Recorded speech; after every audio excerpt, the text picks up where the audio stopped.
Hello students, now come to the next topic. देखिए, आज कुछ टॉपिक के बारे में डिस्कस करेंगे और साथ ही साथ एनसीईआरटी के क्वेश्चंस भी सॉल्व करेंगे। क्वेश्चन बोर्ड पे लिखा हुआ है, ये एनसीईआरटी का चैप्टर 5 का क्वेश्चन नंबर 7 है। आप लोग बुक से भी देख सकते हैं। तो यहाँ पे देखिए क्वेश्चन क्या है। क्वेश्चन है अ child has blood group O।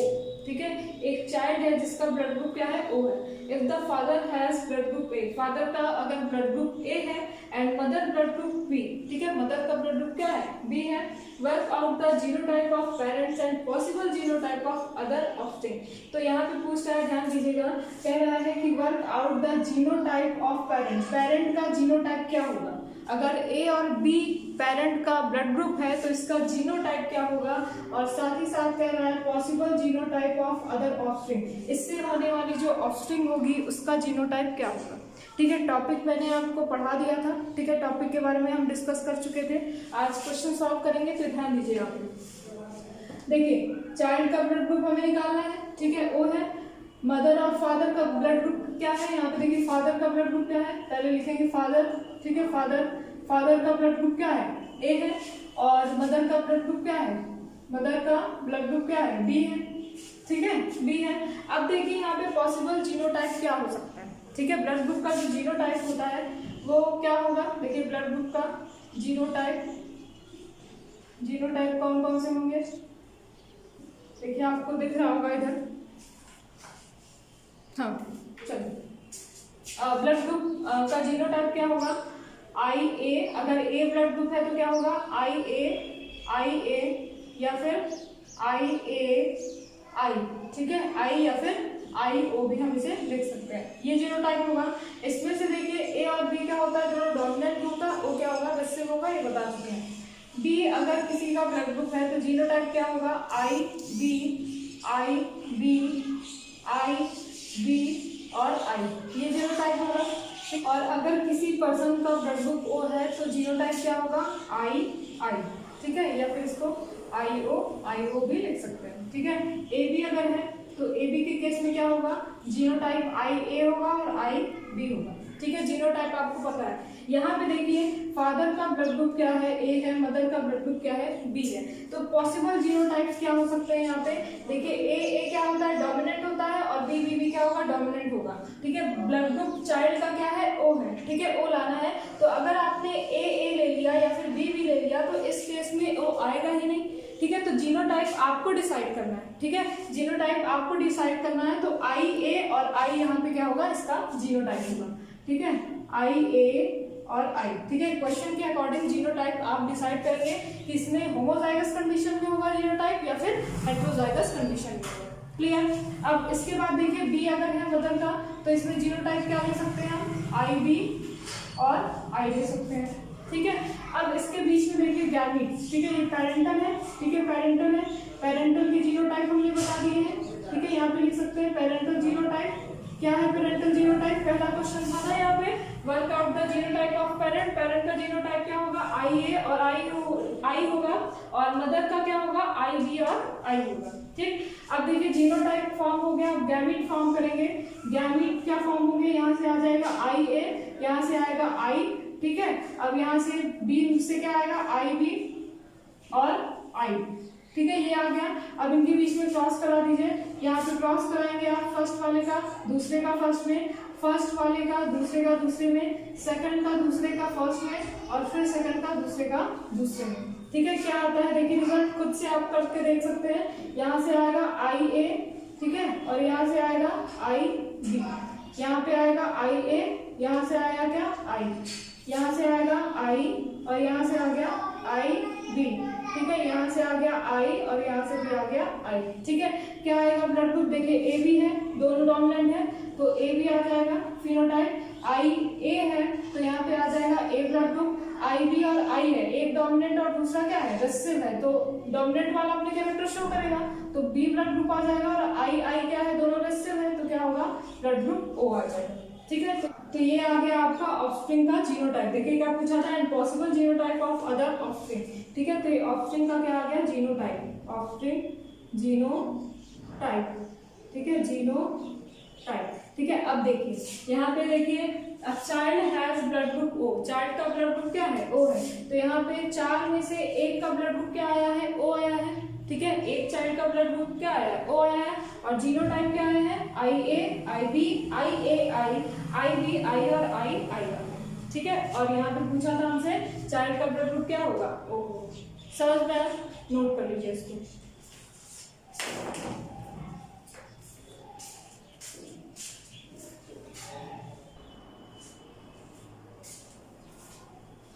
अब इसके बाद देखिए नेक्स्ट क्वेश्चन। कोई भी अगर डाउट होता है तो आप लोग कमेंट बॉक्स में पूछ सकते हैं, और एनसीईआरटी के सारे क्वेश्चन सॉल्व करेंगे हम, मेन आपको सॉल्व करवाएंगे।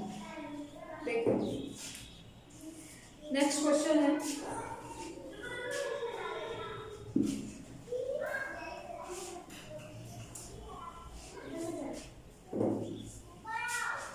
देखिए दूसरा क्वेश्चन है, name the type of cross that would help to find the genotype of a pea plant bearing violet flower. तो यहाँ पे क्वेश्चन नोट कर रहे हैं हम, ठीक है। Name the type of cross that would help to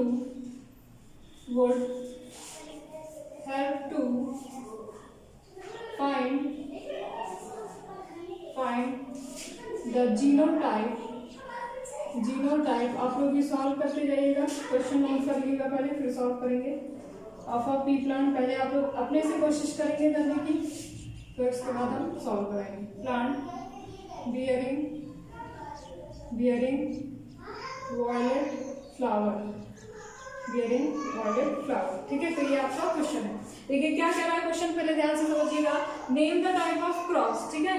कह रहा है हमें टाइप ऑफ क्रॉस बताना है, ठीक है। टाइप ऑफ क्रॉस का नेम बताना है, that would help to find the genotype of pea plant, ठीक है, जो कि जीनोटाइप फाइंड करने में हेल्प करेगा पी प्लांट की, ठीक है। जिसमें क्या है? वॉयलेट फ्लावर है, ठीक है। एक वॉयलेट कलर का फ्लावर है, ठीक है। पी प्लांट का वॉयलेट कलर का फ्लावर है, बट वॉयलेट कलर के फ्लावर में उसका जीनोटाइप क्या है? जीनोटाइप होमोजाइगस डोमिनेंट है या फिर हेट्रोजाइगस डोमिनेंट और रिसेसिव है। तो हेट्रोजाइगस में है या फिर होमोजाइगस में है, ये आपको यहाँ पे फाइंड करना है। समझ में आया?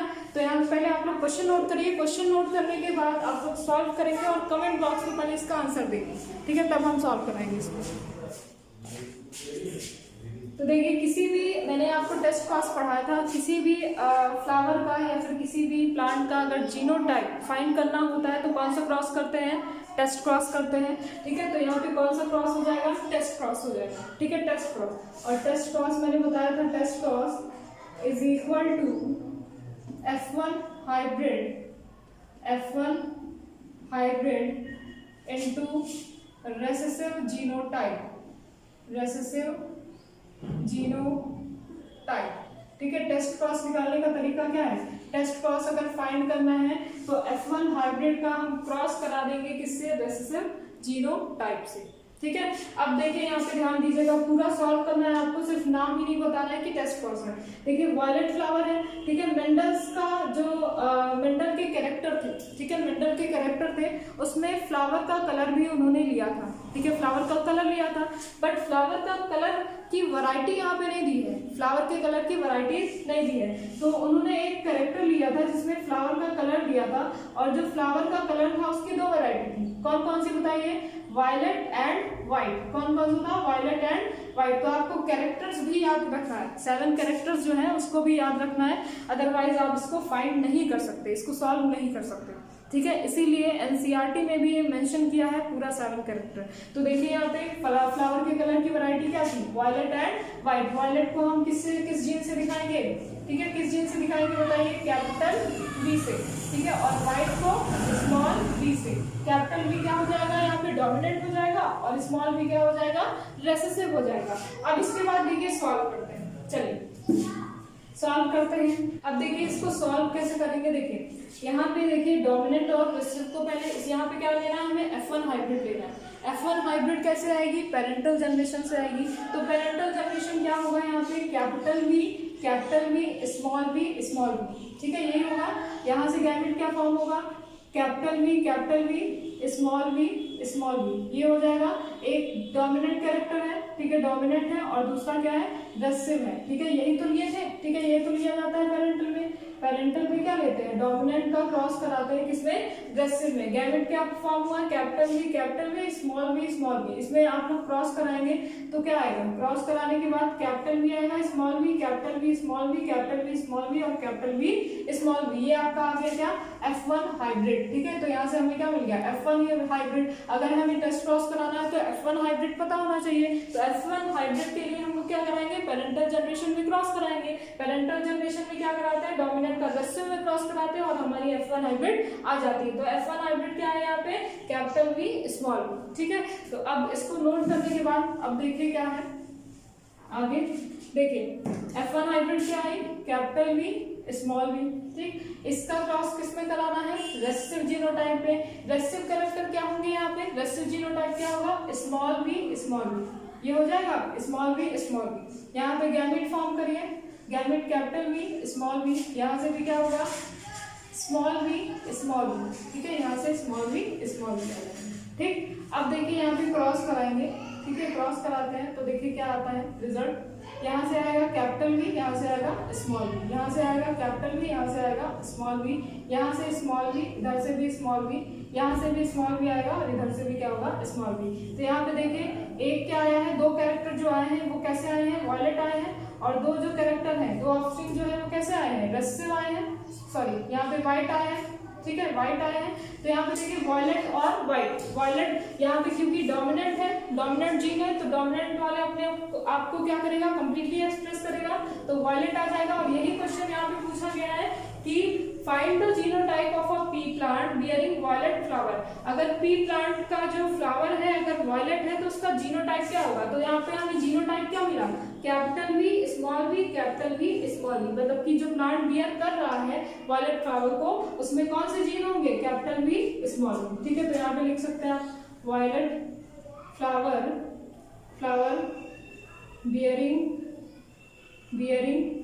Genotype, genotype capital V, small V, capital V, small V, ठीक है। और कौन सा क्रॉस होगा यहाँ पे, टेस्ट क्रॉस होगा। किसी भी जीनोटाइप को डिटरमाइन करने के लिए क्या करते हैं हम, टेस्ट क्रॉस कराते हैं। क्लियर, नोट कर लीजिए इसको।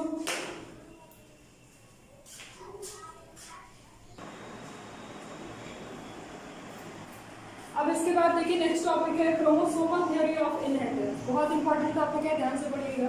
देखिए क्रोमोसोमल थ्योरी ऑफ इनहेरिटेंस जो है क्रोमोसोम और जीन को, ठीक है, क्रोमोसोम और जीन को रिलेट करके एक थ्योरी दी गई थी जिसको कहा गया क्रोमोसोमल थ्योरी ऑफ इनहेरिटेंस, ठीक है। ये थ्योरी क्या है इसके बारे में हम डिटेल में पढ़ेंगे। देखिए जो मेंडल थे, ठीक है, मेंडल का जो वर्क था वो पब्लिश नहीं हो पाया, ठीक है। मेंडल का जो वर्क था उन्होंने जितने भी एक्सपेरिमेंट किए थे वो पब्लिश नहीं हो पाया था। क्यों नहीं पब्लिश हो पाया था, because communication was not easy. उस टाइम पे कम्युनिकेशन इतना ईजी नहीं था, ठीक है, इसलिए इनका वर्क क्या हो गया था, पब्लिश नहीं हो पाया था।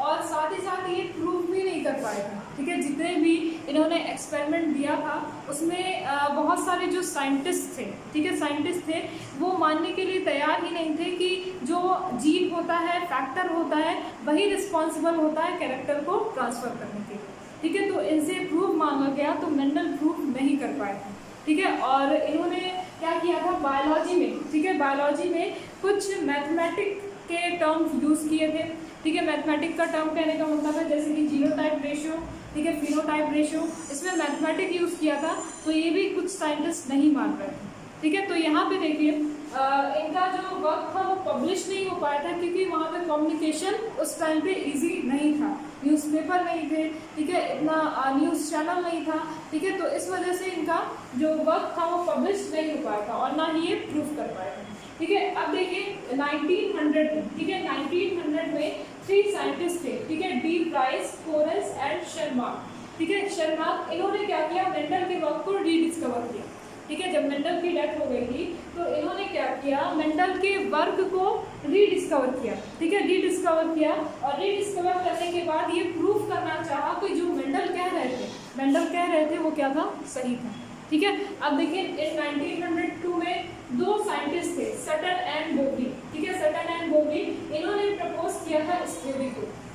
ठीक है। अब इस टाइम में 1900 तक सारे जो कम्युनिकेशन वगैरह थे, ठीक है, कम्युनिकेशन वगैरह थे या फिर माइक्रोस्कोप वगैरह था, वो बहुत ही ज़्यादा एडवांस हो गया था, तो स्टडी करने में भी बहुत ही ईजी था। तब यहाँ पे जब 1900 का टाइम था तो 3 साइंटिस्ट जो थे, इन्होंने मेंडल के वक्त को क्या किया, रीडिस्कवर किया, और जो क्रोमोसोम है, ठीक है, क्रोमोसोम है, इसको माइक्रोस्कोप में देखा, माइक्रोस्कोप से इनकी स्टडी की। जब इन्होंने क्रोमोसोम को देखा तो क्रोमोसोम के मूवमेंट को इन्होंने स्टडी किया, और मूवमेंट की स्टडी करने के बाद ये बताया कि जो क्रोमोसोम है, ठीक है, क्रोमोसोम है वो भी रिस्पॉन्सिबल होता है कैरेक्टर को ट्रांसफर करने में, ठीक है। अब देखिए यहाँ पे देखिए 1902 में सटन एंड बोवरी नाम के एक साइंटिस्ट थे, ठीक है, इन्होंने प्रपोज किया था इस थ्योरी को, ठीक है, क्रोमोसोमल थ्योरी ऑफ इनहेरिटेंस को प्रपोज किया था, और इसे Sutton and Boveri chromosomal theory of inheritance भी कहा जाता है। कैसे प्रूव किया था देखिए, यहाँ पे इन्होंने जो क्रोमोसोम है, इन्होंने ये बताया कि जो क्रोमोसोम है जीन के साथ साथ, मेंडल जो कह रहे थे वो सही कह रहे थे, ठीक है, जीन के साथ साथ क्रोमोसोम भी होते हैं जो कि कैरेक्टर को ट्रांसफर करते हैं, और क्रोमोसोम पे ही क्या होते हैं, जीन्स लोकेटेड होते हैं, क्रोमोसोम पे ही क्या होते हैं, जीन्स लोकेटेड होते हैं, और ये माइटोसिस और मियोसिस भी करते हैं। जब मियोसिस की प्रोसेस होती है तब क्या होते हैं, क्रोमैटिड्स सेपरेट हो जाते हैं, और सेपरेट होने के बाद गैमीट का फॉर्मेशन करते हैं, और वो जो गैमीट होता है, ठीक है, वो जो गैमीट होता है वो कैरेक्टर को ट्रांसफर करेगा, ठीक है। तो अब यहाँ पे देखिएगा, ध्यान दीजिएगा, इन्होंने क्रोमोसोम और जीन को रिलेट कैसे किया, ठीक है, क्रोमोसोम और जीन को कैसे रिलेट किया था। देखिए जो जीनोटाइप था, जैसे कि मान लीजिए टॉल है, ठीक है, टॉल से रिलेटेड 2 जीन होते हैं, कैपिटल टी स्मॉल टी, ठीक है। अब यहाँ पे जो जीन्स है वो पेयर में प्रेजेंट होते हैं, ठीक है, पेयर में प्रेजेंट होते हैं। तो यहाँ पे देखिए मैंने बताया कि जो टॉल से रिलेटेड, ठीक है, टॉल से जो रिलेटेड जीन है वो कितने होंगे, 2 होंगे, कैपिटल टी स्मॉल टी, ध्यान से समझिएगा। अब देखिए यहाँ पे जो जीन्स होते हैं, मैंने बताया जो जीन होते हैं वो भी पेयर में प्रेजेंट होते हैं, ठीक है, ये बताया था किसने, मेंडल ने बताया था। जीन्स क्या होते हैं, पेयर में प्रेजेंट होते हैं, और जीन ही रिस्पॉन्सिबल होते हैं किसी भी कैरेक्टर को ट्रांसफर करने के, ठीक है। बट यहाँ पे जो सटन और बोवरी थे, इन्होंने कहा कि जो क्रोमोसोम होते हैं वो भी कैरेक्टर को ट्रांसफर करने के लिए क्या होते हैं, रिस्पॉन्सिबल होते हैं, और वो भी पेयर में प्रेजेंट होते हैं। तो इन्होंने क्या किया, कुछ सिमिलैरिटीज बताई जीन से और क्रोमोसोम से, ठीक है, जीन और क्रोमोसोम में कुछ सिमिलैरिटीज बताई, और पहली सिमिलैरिटीज ये थी कि जो जीन होता है, ठीक है, जो जीन है और जो क्रोमोसोम है, ठीक है, दोनों क्या होते हैं, पेयर में प्रेजेंट होते हैं, ठीक है, क्रोमोसोम और जीन क्या होते हैं, पेयर में। जीन के बारे में बताया था हमें किसने, मेंडल ने, और क्रोमोसोम के बारे में किसने बताया था, सटन एंड बोवरी ने। तो दोनों क्या होते हैं, पेयर में प्रेजेंट होते हैं। पहली सिमिलैरिटीज ये होगी। दूसरी सिमिलैरिटीज देखिए, दूसरी सिमिलैरिटीज क्या होता है, जब मियोसिस होता है, ठीक है, मियोसिस होगा, जब गैमीट का फॉर्मेशन होता है, तो ये जो जीन है वो क्या हो जाते हैं, सेपरेट हो जाते हैं, ठीक है। जब गैमीट का फॉर्मेशन होता है तो ये जीन क्या होते हैं, सेपरेट हो जाते हैं, ये मेंडल ने बताया था। और इन्होंने क्रोमोसोम के बारे में बताया, ठीक है, सटन एंड बोवरी ने, कि क्रोमोसोम भी गैमीट फॉर्मेशन के टाइम क्या होते हैं, सेपरेट हो जाते हैं ना, ठीक है, कैपिटल टी स्मॉल टी आ जाएगा, ठीक है। और एक ही गैमेट क्या होता है, ट्रांसफर होता है, एक मदर से होगा और एक फादर से होगा, ठीक है। तो क्रोमोसोम और जीन क्या होते हैं, जब मियोसिस होता है, गैमीट फॉर्मेशन होता है, तो दोनों क्या हो जाते हैं, सेपरेट हो जाते हैं, ठीक है। दूसरी सिमिलैरिटीज। अब देखिए तीसरा क्या बताया, तीसरा ये बताया गया कि जो क्रोमोसोम है, सटन एंड बोवरी ने कहा जो क्रोमोसोम है वो जाइगोट फॉर्मेशन के टाइम, मींस फर्टिलाइजेशन के टाइम क्या होता है, फिर से डिप्लॉयड हो जाता है, ठीक है, फिर से क्या हो जाएगा, डिप्लॉयड हो जाएगा। और यहाँ पे जीन्स के बारे में भी ये कहा गया कि जो जीन्स एक फादर से आते हैं, 50% फादर से आएगा और 50% क्या आएगा, मदर से आएगा, वो भी जाइगोट के फॉर्मेशन के टाइम क्या होता है, वो भी जॉइंट हो जाता है, वो भी डिप्लॉयड हो जाता है, ठीक है, वो भी क्या होगा, डिप्लॉयड कंडीशन में आ जाएगा। तो यहाँ पे देखिए क्रोमोसोम और जीन को रिलेट करके, ठीक है, जीन के बारे में सही बताया था मेंडल ने, क्रोमोसोम के बारे में इन्होंने बताया सटन एंड बोवरी ने, दोनों को रिलेट करके थ्योरी दी गई जिसको कहा गया क्रोमोसोमल थ्योरी ऑफ इनहेरिटेंस, ठीक है, और ये प्रूव किया था सटन एंड बोवरी। अब देखिए, अब एक और साइंटिस्ट आए थे, ठीक है, एक और साइंटिस्ट थे जिनको कहा गया मॉर्गन, ठीक है, मॉर्गन नाम के साइंटिस्ट थे, इसको आप लोग नोट कर लीजिएगा, मॉर्गन,